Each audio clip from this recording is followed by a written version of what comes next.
SLIT 2022 main intake for student admission starts now. A 2-minute silence was observed at 8:45 a.m. today to remember those who died at the explosion that took place at the Kochikade church. Thereafter, His Eminence Malcolm Cardinal Ranjit led the memorial service in prayer.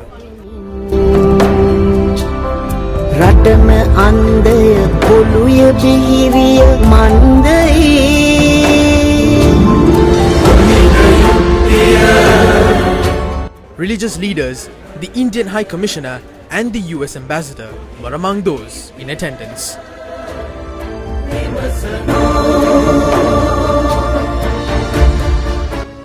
The memories are still fresh and our hearts are saddened.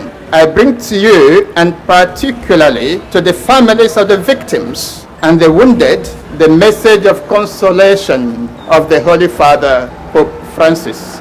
The Church and the people of goodwill continue to pray and ask for justice, praying also for the perpetrators and those with similar inclinations. Let us renew our commitment to never let such atrocities happen again. Such contemptible acts as the Easter Sunday atrocities go against the teachings of the 4 major religions practiced in this island. The Archbishop of Colombo, speaking at the memorial, reiterated that one cannot be pleased with the ongoing investigations. It is now revealed that Islamist extremism was not only behind the Easter attacks, and that it is a grand conspiracy. On the 7th of May 2021, former Attorney General Dapula de Oliveira, in an interview with Newsfirst Zulfikar Farzan, has clearly mentioned that a conspiracy had taken place. It is still a mystery as to why action was not taken to detain and question Zaharan Hashim and his group after receiving information about their moves towards extremism, their weapons cache, and after receiving intel from Indian intelligence on 4 separate occasions about the imminent attacks. Kehele Rambukwala admitted that there was a link between Zaharan Hashim and military intelligence, and therefore it was said that they received some kind of payment. Not only did the military intelligence know about Jamil, who was supposed to detonate at the Taj Samudra Hotel, but they also went in search of him to his house before he detonated his bomb at the Tropical Inn that same day. These facts were proven at the Presidential Commission of Inquiry, and hence there are serious concerns as to why action was not taken to prevent the attacks when military intelligence was aware of the attackers for some time. In late 2018, a weapons training facility and a weapons cache with bomb-making material were also discovered in Manathavillua. However, no one can explain as to how these explosives and detonators got there.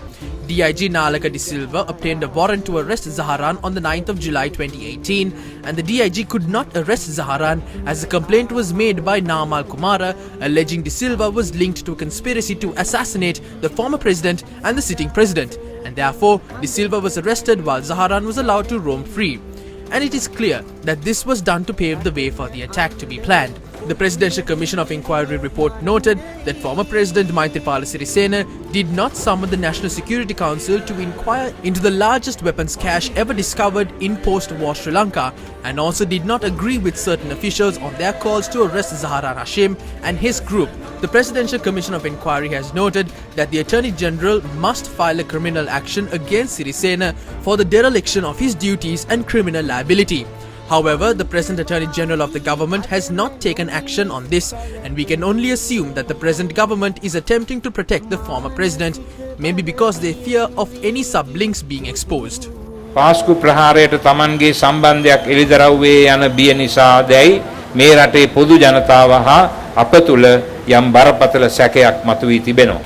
His Eminence Malcolm Cardinal Ranjit rejected the attempts being made to conceal certain facts. මේ ක්‍රියාදාමයේ පිටුපස සිටින්නේ මේ රටේ සියලුම බලතල. We have suspicions as to whether the all-powerful person with all the powers in the country is behind these attempts. The present Inspector General of Police should be held responsible for the blood of the victims of the Easter Sunday attacks. I must state that he cannot escape from this. The Presidential Commission of Inquiry has called for further examination of the links Zaharan Hashim had with 2 people who were released by former President Maithripala Sirisena. namely Mohammed Nafir Mohammed Nafrisk and Mohammed Nafiz Mohammed Naveen. It also calls for examination the military intelligence had with the 7th bomber Jamli. There is still no investigation result of Sara Jasmine, who was reported dead at the Sain Marudu terror attacks and later ruled as missing. This raises serious concerns. In Parliament, it was reported that the FBI had directed a letter to the intelligence, and when a police officer was questioned about it, he had noted that it was their project. Why did military intelligence resort to such a thing? Why did they use Matale Podi Zaharan, who was in their custody, and contact an ISIS spokesperson in Indonesia to ask them to claim responsibility for the attacks? Who is the military intelligence officer codenamed Sonic? If he did such a thing, why did he do it? One thing is clear. The government and the Attorney General is attempting to portray Zaharan Hashim, his group and other Muslim nationals who supported them as those who orchestrated the attacks. However, their attempts to not go beyond it and issue a clean slate to the political leaders, intelligence officers and police officers who were well aware of the attacks and disregarded the recommendations of the Presidential Commission is despicable. At the same time, the leadership of the country has backtracked on the promises made on the election stage as he promised to serve justice and uncover the truth. But those are being cast aside and many facts mentioned in the Presidential Commission report are being undermined. We condemn the efforts being made to cover up the truth. The cries and woes of the dead can still be heard. Therefore, all those responsible for this crime will have to pay for their sins soon. මියගිය මිනිසුන්ගේද තුවාල වූ අයගේද දුක් අඳෝනා අහසට මුරදෙන බැවින් මේ මහා අපරාධයට සම්බන්ධ සියලු දෙනාට වැඩි කල නොයා තමන් කළ පාපේ ප්‍රතිඵල අත්විඳින්නට සිදුවන බවත් මම තරයේ විශ්වාස කරමි.